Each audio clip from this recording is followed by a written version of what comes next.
안녕하세요. 여러분이 손꼽아 기다리시는 시간, 오늘을 읽는 책입니다. 오늘은 고전 명작 골랐습니다. 토니 모리슨의 장편 소설 빌러비드입니다. 이 그림 보이십니까? 스트레인지 프루트입니다. 이상한 열매.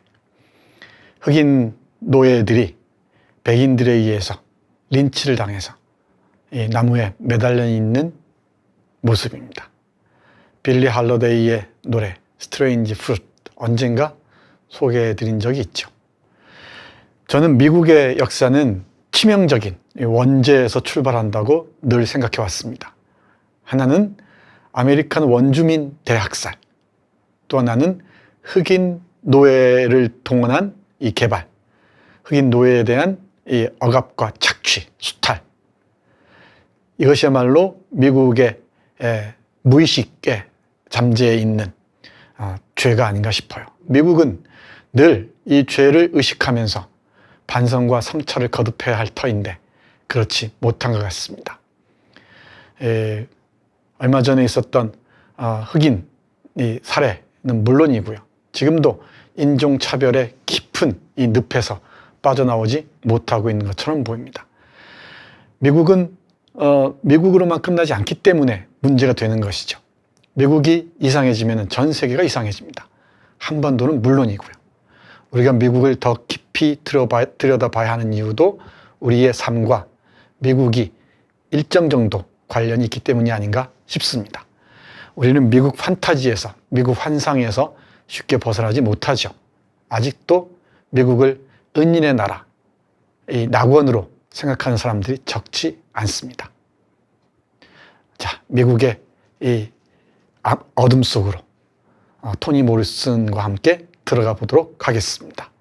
토니 모리슨은 독창적인 상상력과 시적 언어로 미국 사회의 핵심 문제를 지적한 작가입니다.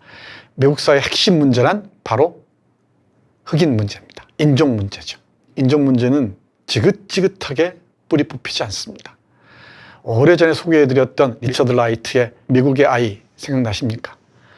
미국의 아이뿐만 아니고 지금까지도 이 인종차별 문제는 미국 사회에 잠재해 있는 폭력의 진원지이기도 하죠. 어떤 사람은 이 인종차별 문제가 미국 사회를 혼란으로 몰고 갈 것이라고 예언하기도 합니다. 이 토니 모리슨은 바로 그 미국 사회의 원죄, 핵심적인 문제를 파고듭니다. 그런데 이 토니 모리슨을 지탱하는 것은 독창적인 상상력이고요. 대단히 탁월합니다. 오늘 소개해드릴 빌러비드에서도 유령, 어린 아이의 원혼과 빌러비드라는 이름의 유령이 중요한 등장인물입니다. 물론 실제하지 않는 등장인물이죠. 그럼에도 우리에게 결정적인 영향을 끼치기도 하죠. 이와 관련해서는 뒤에서 상세하게 보도록 하겠습니다. 토니 모리슨은 그리고 이 시적인 언어, 이 문장도 주목할 만합니다. 아프고 고통스러운 얘기를 하면서도 아름다운 언어를 잃지 않는다는 것. 그래서 더 비극적으로 와닿기도 하죠. 토니 모리슨은 1931년에 태어났습니다. 미국 오하이오주 로레인에서 태어났다고 합니다. 랜덤하우스 출판사 편집자로 일한 경험이 소설을 쓰는 것과 밀접한 관련이 있었던 것 같습니다. 가장 푸른 눈으로 데뷔를 했고요. 가장 푸른 눈은 제가 읽지 못했습니다. 그 다음 술라, 솔로몬의 노래, 빌러비드, 재즈, 파라다이스. 뭐가 빠졌나요? 자비가 빠졌네요. 이런 책들이 한국어로 번역되어 있습니다. 저는 파라다이스부터 읽기 시작한 기억이 있습니다. 어느 작품 하나 우리를 실망시키지 않습니다. 토니 모리슨 컬렉션 하나 마련하셔서 꼼꼼히 읽어보십시오. 그럼 미국 사회의 저 어두운 곳이 보일 겁니다. 2019년, 작년이죠. 작년 8월 5일에 세상을 떠났습니다. 자, 그러면 빌러비드로 들어가 보겠습니다. 빌러비드를 읽기 전에 이 마거렛 가너 사건을 언급할 필요가 있습니다. 이 소설의 결정적인 모티프가 된 게 바로 이 마가렛 가너 사건입니다. 이 사건을 모티프로 해서 토니 모리슨이 자신의 상상력을 더해서 미국 흑인 문제, 인종차별 문제를 보편적인 인간 차별 문제까지 승화시킨 작품이죠. 마가렛 가너 사건은 1856년 1월 27일에 있었던 그 사건입니다. 좀 상세하게 볼까요? 1856년 1월 27일 켄터키 리치우드에서 가너 일가 8명이 자유를 찾아 목숨을 건 탈출을 감행합니다. 이들은 오하이오 신시내티에 있는 마가렛의 사촌 조셉 카이트의 오두막에 몸을 숨깁니다. 이 빌러비드라는 소설의 배경도 오하이오 신시내티입니다. 오하이오 신시내티 블루스톤 124번지거든요. 그리고 스위트 홈이라는 이 농장이 주요 배경입니다. 계속 보죠. 마가렛의 주인 아치볼드 게인즈와 연방 보안관들이 카이트의 오두막을 포위하자 마가렛 가너는 28개월 된 딸 메리를 살해합니다. 빌러비드의 전개와 아주 유사합니다. 여기 주인은 이 소설에서는 학교 교장으로 등장합니다. 보시죠. 이 도망친 노예가 있습니다. 그 생활을 견디지 못해서. 그런데 농장 그 주인과 노예 주인과 연방 보안관이 찾아와요.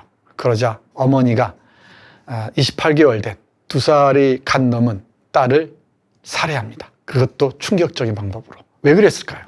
어머니는 자식을 노예제로 돌려보내는 것보다는, 그러니까 노예 상태로 되돌려보내는 것보다는 차라리 자식의 목숨을 제 손으로 거두는 쪽을 선택한 것이죠. 저런 비인간적이고 야만적인 노예 상태로 내 딸을 다시 던져넣느니 차라리 내 손으로 죽인 게 낫다라고 생각했던 것이죠. 여기서부터 토니 모리슨의 빌러비드는 시작됩니다. 어머니의 마음은 어떠했겠습니까? 그리고 그 기억으로부터 자유로웠을까요? 그럴 리가 없죠. 이 자신의 손으로 죽인 아이가 계속 환기되는 것이죠. 기억으로 급습해 옵니다. 그런데 이 사건은 전국적인 화제가 됐고요. 노예제에 대한 논란을 가열시켰다고 합니다. 노예제 찬성론자들은 가너의 자식 살해야말로 노예가 바로 짐승 같은 존재이며 인간 이하임을 입증했다고 주장했고요. 노예제 폐지론자들은 가너의 행동을 모성에서 우러나온 것으로 보아야 하며 참혹한 운명에서 자녀를 보호하려는 노예 어머니의 유일한 선택이었다고 주장합니다. 재판이 벌어지죠. 아주 유명한 재판입니다. 노예가 짐승이라면 인간이 아니기 때문에 감옥살이를 하지 않아도 되죠. 재산이 저지른 문제니까. 소가, 예를 들어서 소나 말이 어떤 사람을 뿔로 받아서, 소가, 말은 뿔이 없으니까 소라고 얘기했네요. 뿔로 받아서 죽였다고 합시다. 그럼 말을 감옥에 가두겠습니까? 아니잖아요. 근데 우리 마가렛 가너 같은 경우는 인간이 아니니까 짧게 감옥살이를 하고 나오는 것으로 설정됩니다. 2년 정도 인간이 아니었던 거죠, 여전히.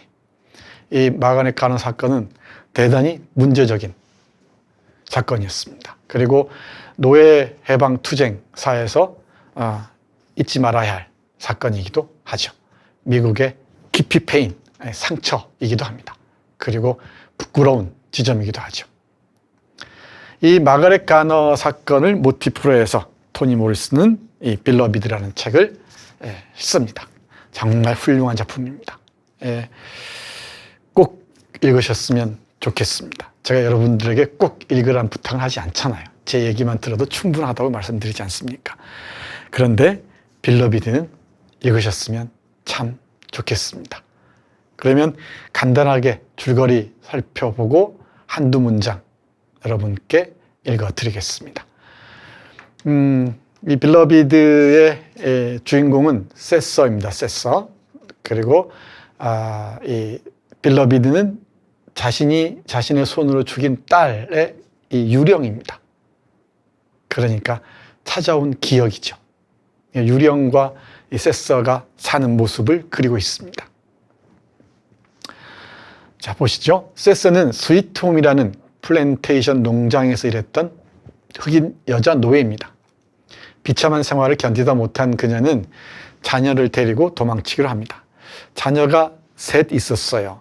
아들 둘, 그리고 2살 난 딸, 그리고 뱃속에 아이 하나가 있었습니다. 이 도망치는 과정에서 에임이라는 그 또돌이 백인 여성의 도움을 받아서 덴버라는 딸을 낳기도 하죠. 얼마나 고통스러운 탈출의 과정이었겠습니까? 이 소설을 읽으시다 보면은 그 과정이 생생하게 그려져 있다는 걸 알 수 있습니다. 그런데 이 블루스톤 124번지로 어렵게 이 피신을 해서 28일 정도 정말 행복한 시간을 보냅니다. 그런데 어느 날 갑자기 어린 그 아이의 원혼이 찾아오죠. 그리고 어찌어찌 폴 D와 딸 덴버, 탈출 중에 낳은 딸 있죠. 딸 덴버와 함께 행복하게 살 수도 있겠다 싶었던 날, 18년이 지난 후입니다. 18년이 지난 후 자신이 죽였던 딸이 돌아오죠. 그 순간입니다. 이들을 추격한 주인에게 잡힐 위기에 처하자 그녀는 노예로 자라느니 차라리 죽는 게 낫다는 생각으로 2살 된 딸을 살해합니다. 그 딸의 묘비에는 사랑받는 사람, 빌러비드라는 비명이 새겨집니다. 이 비명 새기는 과정도 참담하죠. 현재는 딸 덴버, 농장에서 도망친 남자 노예 폴 D와 함께 생활하는데 현재는 18년이 지났죠. 이제 그 딸을 죽인 시점으로부터 18년이 지났습니다. 어느 날 집 현관에서 자신을 사랑받는 사람이라고 부르는 젊은 여자를 만납니다.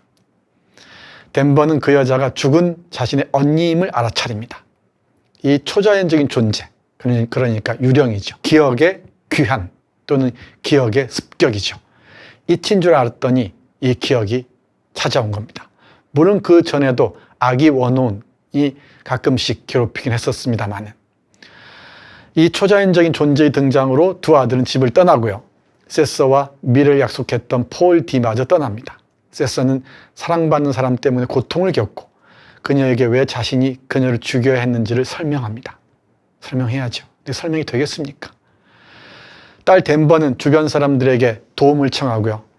사람들이 도착했을 때 세서는 보드윈 씨를 자신을 괴롭혔던 주인으로 오해합니다. 보드윈 씨는 이 세서와 세서의 어머니, 이 베이비 석스에게 호의를 베푸는 백인입니다. 이 보드윈 씨가 찾아오는 걸 보고 이 사람을 농장의 주인으로 착각한 나머지 그에게 이 얼음 송곳을 들고 대들죠. 그 순간에 이 빌러비드라는 유령은 사라집니다. 이 대적해야 할, 저항해야 할 상대를 정확히 알았다는 걸 확인하고서야 빌러비드라는 원혼은 떠날 수 있었는지도 모르겠습니다. 과거를 기억해내고 이 세서가 얼음 송곳을 들고 이 보드윈이라는, 그러니까 과거의 농장 주인이죠. 농장 주인이 착각한 인물이죠. 공격하는 순간 사랑받는 사람, 즉 빌러비드는 사라지고 사태는 진정됩니다. 후에 폴 D가 돌아오고 주인공들은 악몽을 꾼 것처럼 사랑받는 사람의 존재를 서서히 잊어갈 힘을 얻습니다.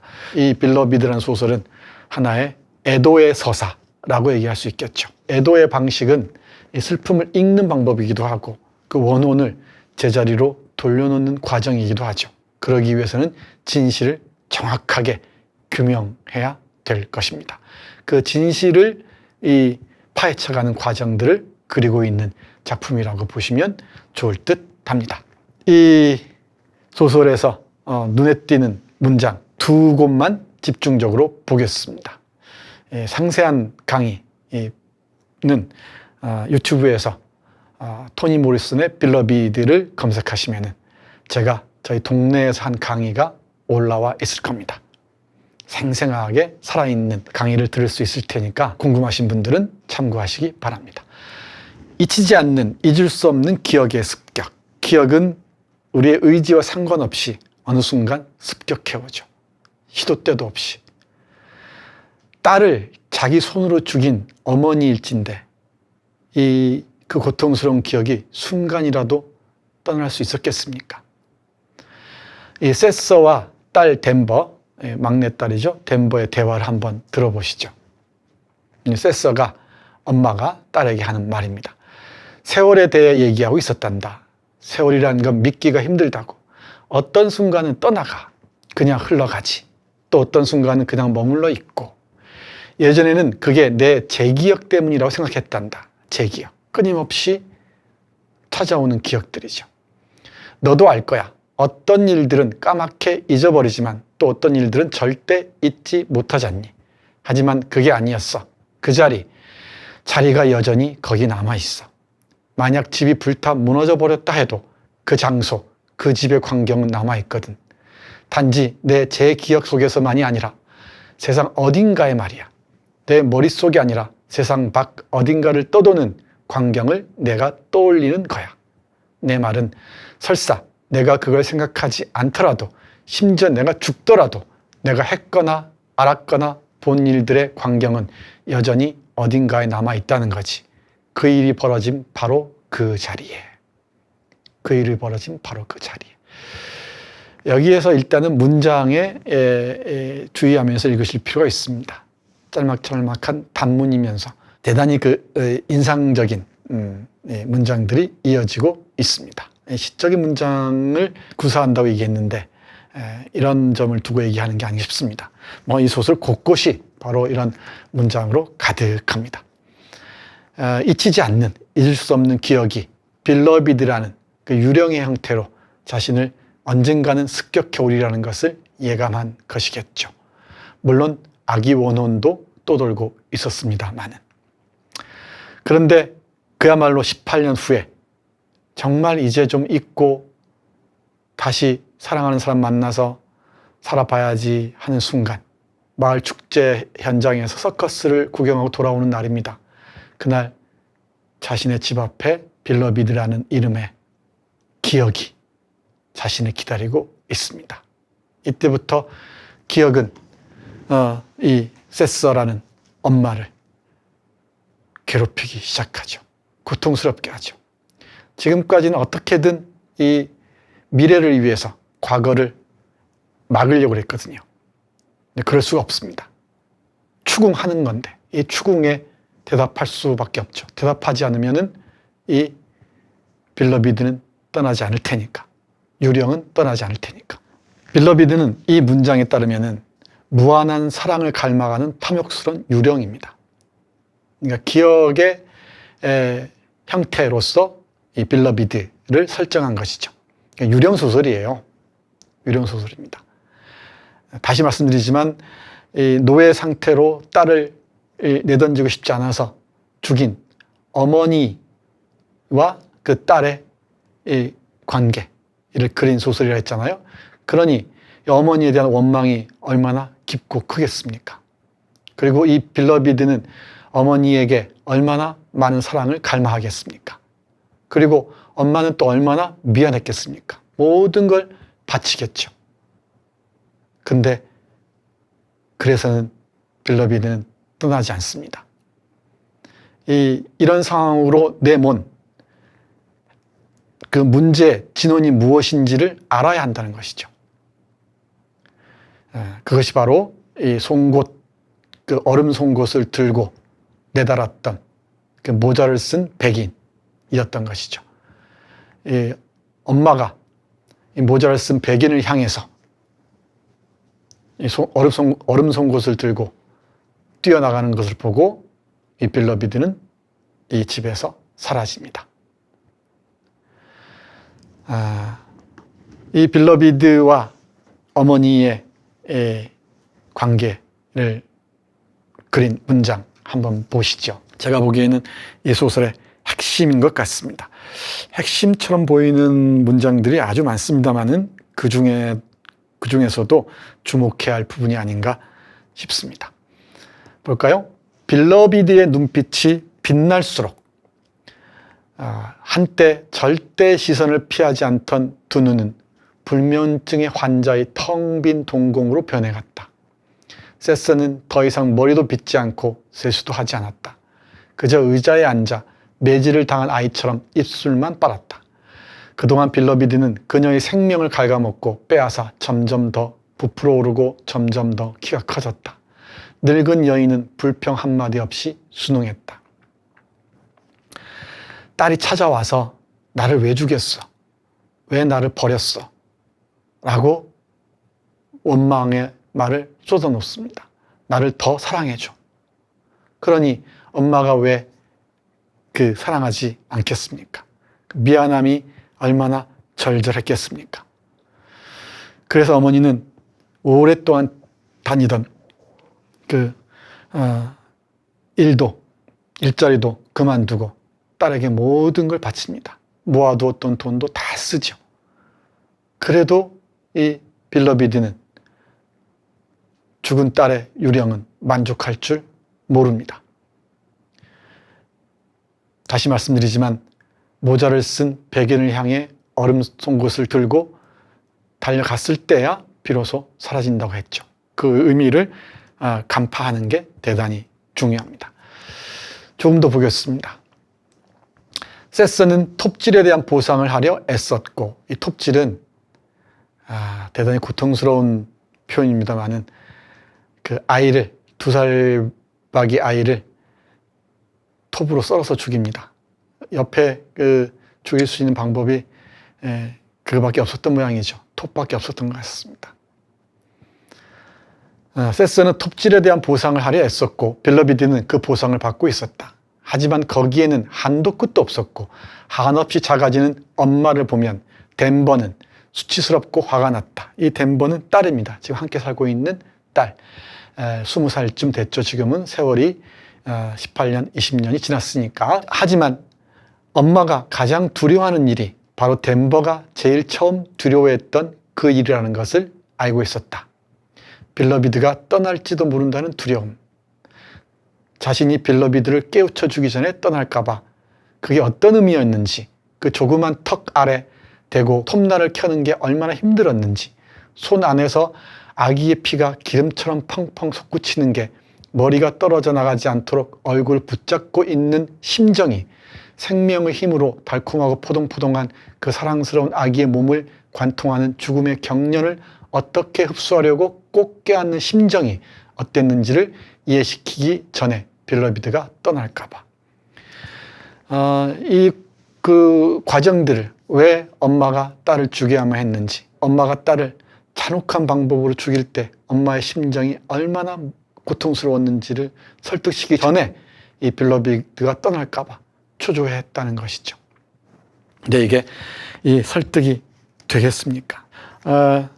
그 뒷부분에 이렇게 이어집니다. 그녀와 다른 이들은 그 일을 겪고도 살아남았지만, 노예로서의 고통스러운 지옥의 시간이죠. 살아남았지만 자식만큼은 절대 그런 일을 겪게 할 수는 없었다는 거죠. 자식들은 그녀의 보배였다. 백인들이 그녀 자신은 더럽혀도 괜찮았다. 하지만 그녀의 보배만큼은, 마법처럼 놀랍고 아름다운 보배만큼은, 그녀의 순결한 분신만큼은 그렇게 되게 할 수 없었다. 딸만은 그렇게 되게 할 수 없었다는 것이죠. 머리도 발도 없이 표시만 남은 채 몸통만 나무에 매달린 시체들이 내 남편인지 폴 A인지 고민하는 그런 꿈으로조차 꿀 수 없는 꿈들은 더 이상 안 된다. 애국자들이 흑인 학교에 불을 질러 부글부글 달구어진 여학생들 가운데 내 딸이 있는지, 백인 무리가 내 딸의 은밀한 곳을 침범하고 허벅지를 더럽힌 후 마차 밖으로 내던지지는 않았는지 괴로워하는 꿈들은 더 이상 꿀 수 없었다. 그녀 자신은 도살장 마당에서 몸을 팔지언정 딸에게는 절대 안 될 일이었다. 그래서 딸을 죽여야 했다고 엄마는 얘기합니다. 딸이 이 말을 들어줄 수 있을까요? 어머니가 이 빌러비드를 설득하려고 정말 애를 씁니다. 자기가 한 행동이 옳았다고, 진정한 사랑에서 비롯된 행동이었다고 설득시키려고 합니다. 이 빌러비드는 설득이 됐을까요? 정말 무거운 질문입니다. 여러분들 이 소설 읽으시면서 세서와 딸 그 빌러비드의 질문과 대답을 떠올려 보시고 우리 스스로도 그 질문을 한번 던져보셨으면 좋겠습니다. 그리고 우리 사회의 차별도 이 빌러비드에 비추어서 한번 생각해 봤으면 좋겠습니다. 이 리차드 다니엘 푸어라는 이 사람이 만든 아메리칸 클래식 오페라가 있다고 합니다. 이 마가렛 가너라는 제목의 저는 얘기만 들었습니다만은 한번 참조해 보시죠. 이 마가렛 가너 사건과 이 토니 모리슨의 대작 빌러비드 꼭 함께 보셨으면 좋겠습니다. 영화 빌러비드도 있습니다. 오늘은 미국의 어두운 지점을 바라볼 수 있는 작품 토니 모리슨의 걸작 빌러비드 함께 했습니다. 마치겠습니다. 고맙습니다.